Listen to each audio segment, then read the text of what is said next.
Welcome to Simplified UPSC by PPP, where we listen, learn, and grow together. Detailed lecture notes in English and Hindi, plus practice questions for prelims and mains, only on our Telegram channel. Link in description. Like and subscribe for more. Welcome to the Deep Dive.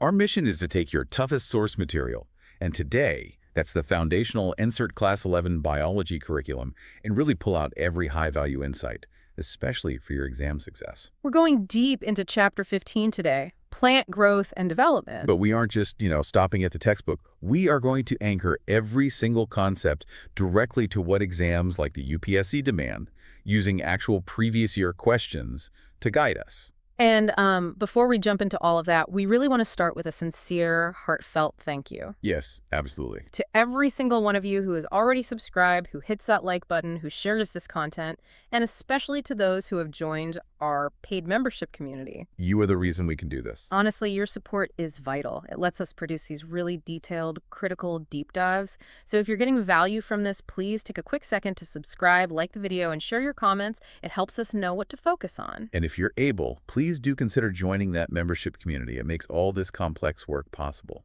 Thank you. It really does. Okay, shall we get into it? Let's do it. Yeah. So let's unpack this whole approach.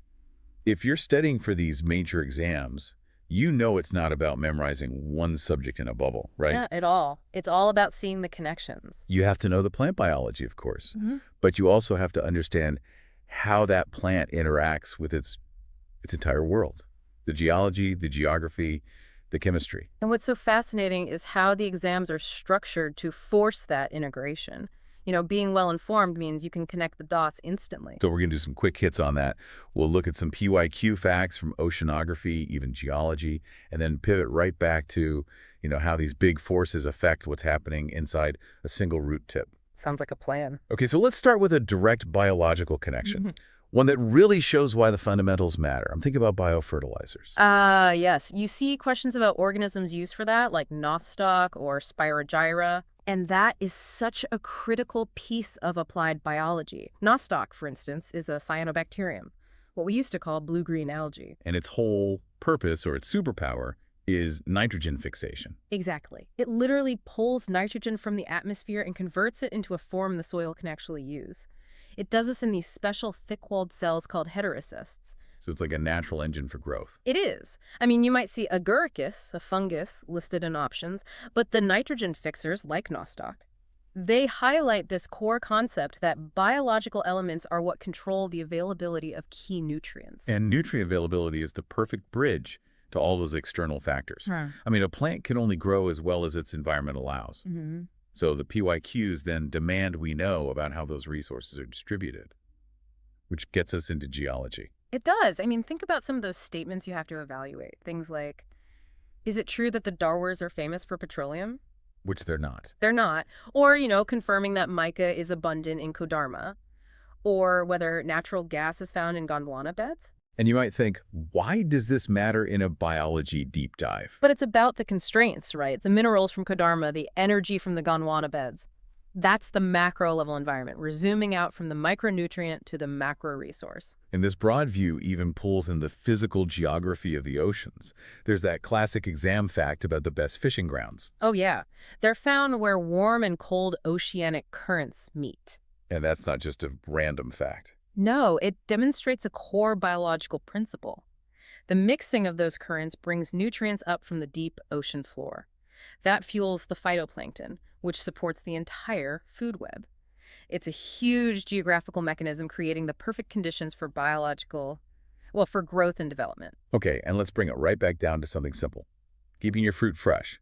A question about why fruits last longer in a cold chamber. A great example. It's partly about preventing light exposure, but also, and this is key, it's about increasing the concentration of carbon dioxide in the air.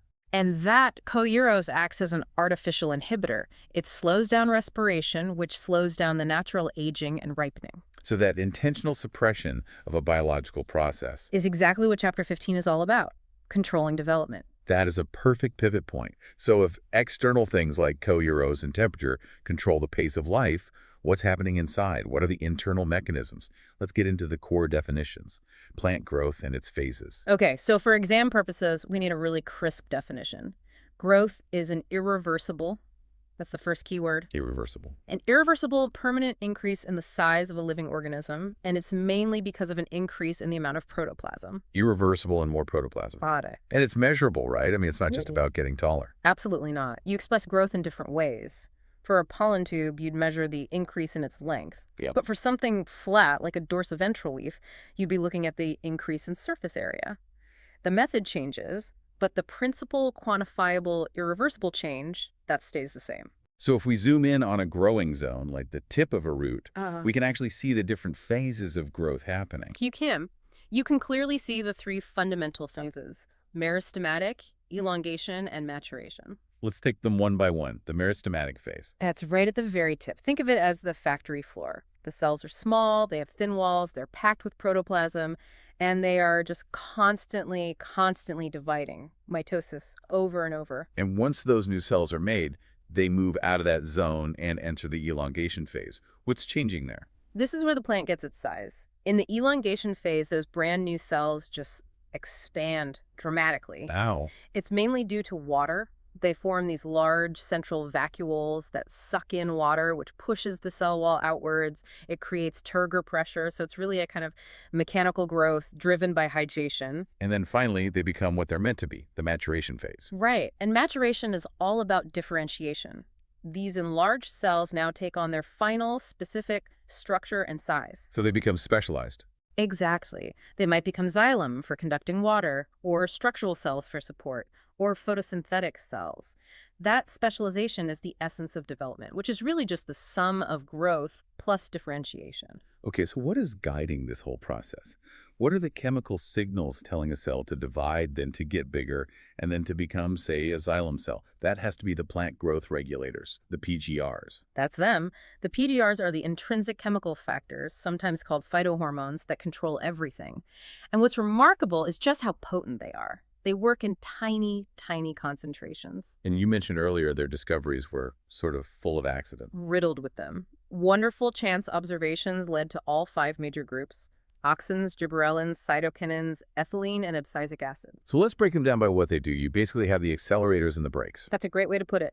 The promoters, those are your Auxins, Gibberellins, and Cytokinins, are generally involved in building things up. Cell division, enlargement, flowering, fruiting. And the brakes. On the inhibitory side, you mainly have abscisic acid, or ABA.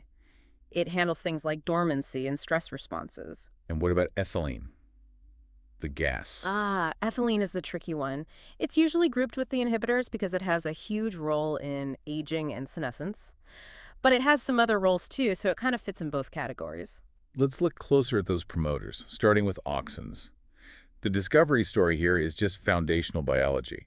It starts with Charles Darwin and his son Francis. It does. They were studying phototropism, you know, the way a plant grows toward light. Yeah. And they were using these little canary grass coleoptiles. The protective sheath on the young shoot. Exactly. And they noticed that if they covered the very tip of that sheath, it wouldn't bend toward the light. If they left the tip exposed, it bent. So they figured something was happening at the tip. They hypothesized that the tip was producing some kind of transmittable influence that traveled down the shoot and caused the bending on the shaded side. But they didn't know it was a chemical yet. That took F.W. Wendt a few years later. Right. Wendt, working with oat seedlings, finally isolated that influence. He cut the tips off, placed them on little agar blocks, let the chemical diffuse into the agar. And then put the agar block back on the decapitated ship. But only on one side, and the side with the block grew faster, making the whole thing bend away from it. That active substance was auxin. Its primary job is cell elongation and, very importantly, apical dominance. Apical dominance. That's where the main central stem grows strong and sort of stops the side branches from growing out. Exactly. Gives you that classic Christmas tree shape. Gardeners exploit this all the time. When you prune a plant, you're cutting off the tip. You're removing the main source of auxin, which removes that inhibitory signal that allows the lateral buds to grow and the plant gets bushier. It's also huge for propagation, since auxin promotes rooting on cuttings. Okay, second promoter, gibberellins. This discovery comes from agriculture, from rice fields in Japan. That's the bakane, or foolish seedling disease. Infected rice plants would just shoot up, growing abnormally tall and spindly. They'd often fall over and die. It was clearly an overstimulation of growth. And the cause was a fungus. A fungus, right. Gibberella fujikuroi. In 1926, a scientist named E. Kurosawa proved that you didn't even need the fungus itself. You could just take the sterile liquid the fungus grew in, put it on healthy seedlings, and they would get the symptoms. So it was a chemical the fungus was producing. It was. And that chemical was later isolated and named gibberellic acid, or GERO. It's the most common of over 100 different gibberellins. So if auxin does cell elongation, what's the key function for gibberellins? Think of gibberellins as the masters of stem elongation. They're what cause bolting, that rapid lengthening of the stem right before flowering in plants like cabbage. They're also really important for breaking seed dormancy and promoting germination. And that brings us to the cytokinins. This one has the most bizarre origin story of them all. It's just wild. It starts with F. Skoog and his team trying to get tobacco stem cells to grow in a lab culture. Right, they had this massive, undifferentiated cells, a callus. But they couldn't get it to proliferate, to actually divide. They knew they needed auxin, but something else was missing.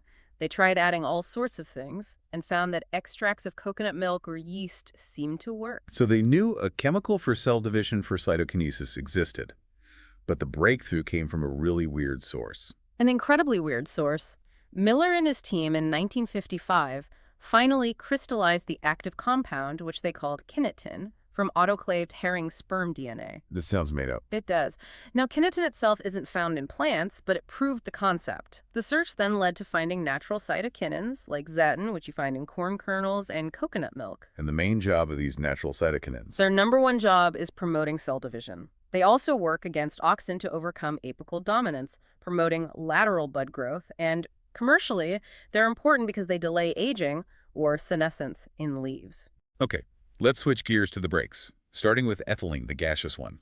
Ethylene is so unique and powerful. It's a gas, so it diffuses easily. And it's made in large amounts by tissues that are aging, or, most famously, by ripening fruits. Right, the old saying, one bad apple spoils the bunch. That's ethylene at work. Its signature effect is causing that burst of respiration during ripening, what's called the climacteric. It's a chain reaction. So it sounds like it's all about speeding up the end of a life cycle. For the most part, yes. It promotes senescence and abscission, the shedding of leaves, flowers, and fruit. It also does one other interesting thing. It causes that little apical hook to form in dicot seedlings, which protects the tip as it pushes up through the soil. And finally, the main inhibitor, the one everyone calls the stress hormone, abscisic acid, ABA. It's called the stress hormone for a very good reason. It is the plant's #1 defense against abiotic stress, especially drought. How does it work? When a plant starts to dry out, its ABA production just skyrockets. And ABA's most immediate, most vital job is to cause the stomata, the little pores on the leaves, to close. Which stops water loss. Exactly. It prevents water loss through transpiration. It can literally save the plant from dehydrating. So it's not just a hormone, it's an emergency response system. And it's also involved in dormancy. Deeply involved. Seed dormancy is a plant's way of making sure it only germinates when conditions are good. And that dormancy is often enforced by chemical inhibitors in the seed, primarily ABA. So that dual control, the internal chemicals reacting to the outside world, brings us right back to the environment. Light and temperature are like the master switches for all these PGRs. That's where you get concepts like photoperiodism. Flowering, for so many plants, depends on the duration of light they get, or, to be more precise, the duration of uninterrupted darkness. So the plant is basically using the length of the day to tell what season it is. It's timing its reproduction perfectly to make sure it flowers when pollinators are around or when conditions are right for its seeds. And for plants that have to get through a winter first, there's vernalisation. Vernalisation is flowering that depends on exposure to cold. It's an adaptive lock. It stops the plant from trying to flower too early, before it's big enough, or before the harsh winter is over. It ensures it has enough resources to reproduce successfully. So what we've really established here is this incredibly complex regulatory system. You have the precise chemical signals from auxins and gibberellins on one hand. The micromechanics of cell growth. And on the other, you have these huge macro-scale external factors. Light, temperature, water, which are the ultimate controllers, often by tweaking the levels of those very same PGRs. And that synthesis, that ability to jump from the function of a single hormone inside a cell to the role of global ocean currents, that is the core skill you need for these high-stakes exams. You're not just learning biology, you're learning about the interconnectedness of systems. That is the perfect way to wrap up this deep dive. We started with mineral distribution and codarma, and we ended with abscisic acid closing a single stoma. We've covered some serious ground. And, if we connect all this back to a bigger idea, it brings up a really profound thought. The plant kingdom shows this incredible developmental plasticity. Plasticity. Yeah. A plant's development isn't rigid, it's open. It continuously adjusts its shape, its function, its entire being in response to the environment it's in. And that flexible, open-ended response, that's the ultimate key to survival in a world that's always changing. Flexibility at the cellular level. That is a powerful lesson. Thank you for guiding us through this incredibly detailed and focused deep dive. And thank you, the listener, for spending this time with us. If this level of detail and these links to exam relevance are useful for you, we really sincerely ask you to take that final step. Subscribe to the channel, like this video, share it with your study partners, and please leave us a comment. Let us know what topics you want us to tackle next. Your support, especially if you join our paid membership, is what makes all of this possible. We want to give a massive shout out to our existing members who fuel this work. We look forward to bringing you the next deep dive very soon. Thanks for watching. Follow us on Telegram and Instagram. Don't forget to like, share, and subscribe.